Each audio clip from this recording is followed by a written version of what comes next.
Hi friends, ఇది సాధారణ రోజుల్లో దుబాయ్. ఏప్రిల్ 15న దుబాయ్ ఎలా ఉంది? ఇలా ఎలా జరిగింది? దుబాయ్ ఎలా మునుగుతుంది? ఈ దేశ అభివృద్ధిని చూసి ప్రపంచం నివ్వెరపోతుంది. బుర్జ్ ఖలీఫా, పామ్ జుమేరా లాంటి ప్రతిష్టాత్మకమైన నిర్మాణాలు జరిగాయి. ఇలాంటి దేశ పరిస్థితి రాత్రికి రాత్రి మారిపోయింది. ఇప్పటి వరకు మనం ఇండియా, యూరప్ దేశాలు మాత్రమే ఇలా వరదల్లో మునిగిపోవడం చూసాం. ఇప్పుడు ఈ పరిస్థితి మిడిల్ ఈస్ట్లో కూడా కనిపిస్తోంది. ఏప్రిల్ 15 రాత్రి UAE, Saudi Arabia, Bahrain, Oman దేశాల్లో ఒక్కసారిగా వర్షం మొదలైంది. కొద్దిసేపటికే ఈ వర్షం తీవ్ర రూపం దాల్చింది. చూస్తుండగానే ఈ వర్షం తుఫానుగా మారింది. ఈ తుఫాను తీవ్రత ఎంతగా ఉందంటే కొన్ని చోట్ల బిల్డింగ్స్ కూడా కదిలినట్టుగా అనిపించింది. తుఫాను ప్రభావం ఇక్కడితోనే ఆగిపోలేదు. మరుసటి రోజల్లా మిడిల్ ఈస్ట్ స్టేట్స్లోని చాలా నగరాలు నీటిలో మునిగిపోయాయి. ఎంతో గొప్పగా చెప్పుకునే మోడర్న్ సిటీస్ ఇలా కనిపించాయి. ఆయిల్తో లాభాలు సంపాదించి నిర్మించిన ఈ నగరాల్లో నదులు పారినట్టుగా మారాయి. రోడ్ల మీద కోట్ల ఖరీదైన వాహనాలు నీటిలో తేలుతూ కనిపించాయి. 2 సంవత్సరాలు వర్షాలు కురిస్తే ఎంత వాన పడుతుందో ఒక్కరోజే అంత వర్షం పడింది. ఒక్కరోజే 142 మిల్లీమీటర్ల వర్షం దుబాయ్లో కురిసింది. ఒక్క ఏడాదిలో 95 మిల్లీమీటర్ల వర్షం పడడం గగనం ఈ దేశంలో. యుఏఈలోని AL ఎమిరేట్స్లో 250 మిల్లీమీటర్ల వర్షం కురిసింది. అర్థమైందిగా ఎంత వర్షం పడిందో. ఆకాశాన్నంటే భవంతులు తోడుగా ఈ అరబ్ దేశాలు తమ ఇసుక ప్రాంతాల కారణంగా కూడా ప్రఖ్యాతి పొందాయి. ఈ ఎడారి ప్రాంతాల్లో ఎంజాయ్ చేయడానికి కూడా చాలామంది పర్యాటకులు వస్తూ ఉంటారు. ఈ దేశంలో అంతర్జాతీయ ఎయిర్పోర్ట్లో ఇలా ఒక్కరోజే 6.26 ఇంచుల మేర వర్షం ముంచెత్తింది.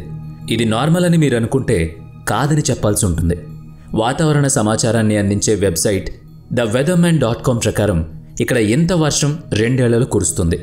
2 ఏళ్లలో కురవాల్సిన వర్షం ఒక్క రోజులోనే కురిసింది. మరి ఈ దేశం మోడర్న్ టెక్నాలజీని అత్యుత్తమంగా వాడుతుంది అనుకున్నా సరే ఇక్కడ డ్రైనేజ్ సిస్టమ్ మాత్రం సమస్యలతో నిండిపోయింది. ఇందుకు పవర్ఫుల్ సొల్యూషన్ ఈ దేశం ఎప్పటి వరకు కనుక్కోలేకపోయింది. ఈ విషయాన్ని ఇంగ్లీష్ న్యూస్ పేపర్ రైటర్స్ కూడా బలపరుస్తోంది. ఇలా జరిగే అవకాశం ఉందని మీరు కూడా భావిస్తున్నారా? 21వ శతాబ్దంలో అత్యంత అభివృద్ధి చెందిన దేశం ఒక్కరోజు రాత్రి వానతో మునిగిపోయిందా?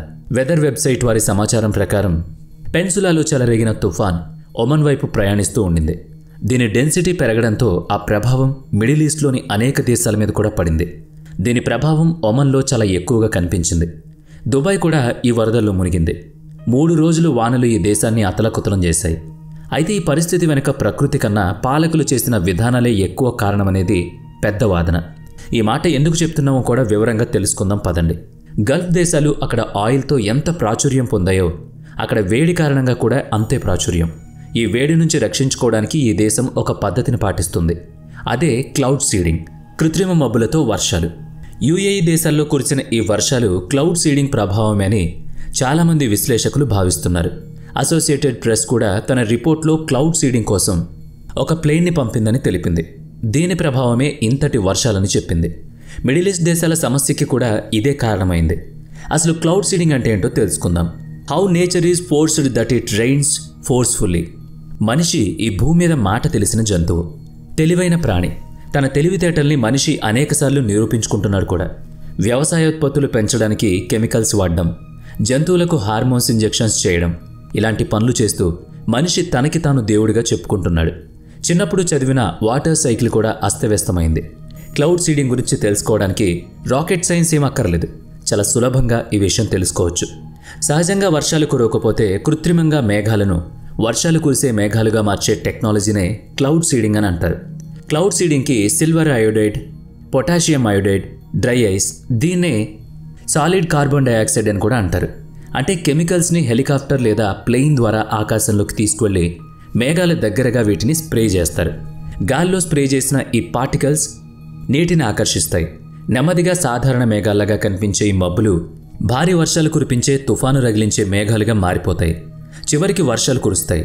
అలా వర్షంగా కురవడానికి అరగంట సమయం పడుతుంది. అయితే ఇక్కడ గుర్తుంచుకోవాల్సిన విషయం ఒకటి ఉంటుంది. కృత్రిమ వర్షం కురిపించవచ్చు. అయితే ఇది ఎప్పుడు సాధ్యం అంటే ఆకాశంలో మేఘాలున్నప్పుడు. ఒక నిర్ణీత సమయంలో భారీ వర్షాలు కురుస్తాయి. దీన్నే మేఘాలు బద్దలవటం అంటారు. ఈ వర్షాలు క్లౌడ్ సీడింగ్తో ఎన్ని మేఘాలు దగ్గరగా వచ్చాయన్న దాని మీద ఆధారపడి ఉంటుంది. మేఘాలు ఎక్కడున్నాయో అంచనా వేసి క్లౌడ్ సీడింగ్ చేస్తే వర్షాలు కురుస్తాయి. యుఏఈ లాంటి ఎడారి దేశాల్లో ఈ పద్ధతుల వల్లే ఇలాంటి భారీ వర్షాలు కురుస్తాయి. ఈ ఆర్టిఫిషియల్ రెయిన్స్ గురించి మొట్టమొదటిగా విన్సెంట్ స్కాఫర్, నోబెల్ పురస్కార విజేత ఇర్వింగ్లు వీటిని నిర్ధారించారు. విన్సెంట్ 1946 జూలైలో ఈ క్లౌడ్ సీడింగ్ విషయం గురించి అందరికీ తెలిపాడు.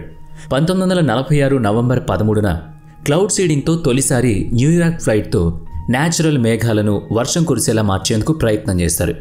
జనరల్ ఎలక్ట్రిక్ ద్వారా 1947 ఫిబ్రవరిలో మొదటిసారి క్లౌడ్ సీడింగ్ ప్రయోగం జరిగింది. అయితే దీన్ని చాలా అత్యవసర పరిస్థితుల్లో వాడేందుకు మాత్రమే తయారు చేశారు. కానీ ఇప్పుడు మాత్రం దీన్ని అన్ని అవసరాలకు వాడుతున్నారు. కరువు ప్రాంతాల్లో, అలాగే ఎయిర్ పొల్యూషన్ నియంత్రణ కోసం కూడా వాడుతున్నారు. యూఏఈ ప్రపంచంలోనే అత్యంత వేడిగాను డ్రైగాను ఉండే ప్రాంతం. ఈ దేశం వర్షాలు పెంచుకునేందుకు క్లౌడ్ సీడింగ్ టెక్నాలజీని విరివిగా వాడుతోంది. యూఏఈలో మొదటిసారి క్లౌడ్ సీడింగ్ ఆపరేషన్ మొదలుపెట్టారు. బ్లూంబర్గ్ రిపోర్ట్లో అహ్మద్ హబీబ్ అనే వాతావరణ నిపుణుడి కథనం ప్రకారం ఈ విమానాలు ఏఐఎన్ ఎయిర్పోర్ట్ నుంచి క్లౌడ్ సీడింగ్ కోసం పంపించారు. ఈ క్లౌడ్ సీడింగ్ని కేవలం మిడిల్ ఈస్ట్ కంట్రీస్ మాత్రమే వాడట్లేదు. ఇప్పటికే ఈ టెక్నాలజీని 60కి పైగా దేశాలు వినియోగిస్తున్నాయి. భారత్తో సహా చైనా లాంటి దేశాల పేర్లు కూడా ఇందులో వినిపిస్తాయి. 2008లో బీజింగ్ ఒలింపిక్స్లో ఇలాంటి క్లౌడ్ సీడింగ్ నమూనా మనకి కనిపిస్తుంది. చైనా ఇలాంటి టెక్నాలజీతోనే ఒక రోజు ముందుగానే వర్షం కురిసేలా చేసుకుంటుంది. ఈ క్లౌడ్ సీడింగ్ కోసం 11,000 ఆయుధాలు వినియోగించింది. ఇందులో 6,781 రాకెట్ లాంచర్స్, 4,110 ఆర్టిలరీ గన్స్ కూడా ఉన్నాయి. దీన్ని బట్టి అర్థమైంది కదా క్లౌడ్ సీడింగ్ని ఏ స్థాయిలో వినియోగించారు. అమెరికా ఒక యుద్ధాన్ని గెలవడం కోసం కూడా ఈ క్లౌడ్ సీడింగ్ని వాడింది. ఆశ్చర్యంగా ఉంది. ఇది నిజమేనా? ఎస్, నిజమే. అమెరికా వియత్నాం మధ్య జరుగుతున్న యుద్ధ సమయంలో ఇందులో భారత్ వియత్నాంకి మాట సాయం చేసింది. అమెరికా విషయంలో కోపం ప్రదర్శించింది. ఆ దేశానికి ఆహార ధాన్యాలు పంపకుండా ఆపేసింది. 1967 నుంచి 1972 వరకు అమెరికా వియత్నాంతో యుద్ధం సమయంలో క్లౌడ్ సీడింగ్ టెక్నాలజీని ఉపయోగించి అందరినీ ఆశ్చర్యానికి గురిచేసింది. వియత్నాం మీద పైచేయి సాధించేందుకు అమెరికా ఆపరేషన్ పాపీ మొదలుపెట్టింది.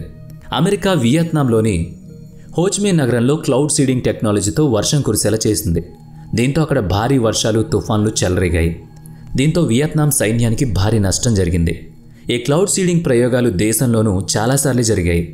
మొదటిసారి 1951లో జరిగింది.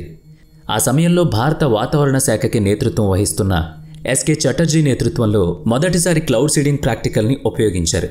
హైడ్రోజన్ గ్యాస్తో నింపిన వాటిలో సాల్ట్ సిల్వర్ లోడెడ్ని మేఘాల మీదకి పంపించి కృత్రిమ వర్షం కురిపించారు. కరువును అధిగమించడానికి, డ్యామ్ వాటర్ లెవెల్ పెంచడానికి చాలా కాలంగా ఈ ప్రయోగం చేస్తున్నారు. అంతేకాకుండా దేశంలో అనేక ప్రైవేట్ సంస్థలు కూడా ఈ టెక్నాలజీని ఉపయోగించాయి. కృత్రిమ వర్షాలు కురిపించడంలో భారత్ కూడా ఏమాత్రం వెనుకడుగు వేయలేదు. మరి ఇలాంటి క్లౌడ్ సీడింగ్ టెక్నాలజీతో కృత్రిమ వర్షాలు నిజంగానే భవిష్యత్తు తరాలకి మంచిదంటారా? కామెంట్ చేయండి.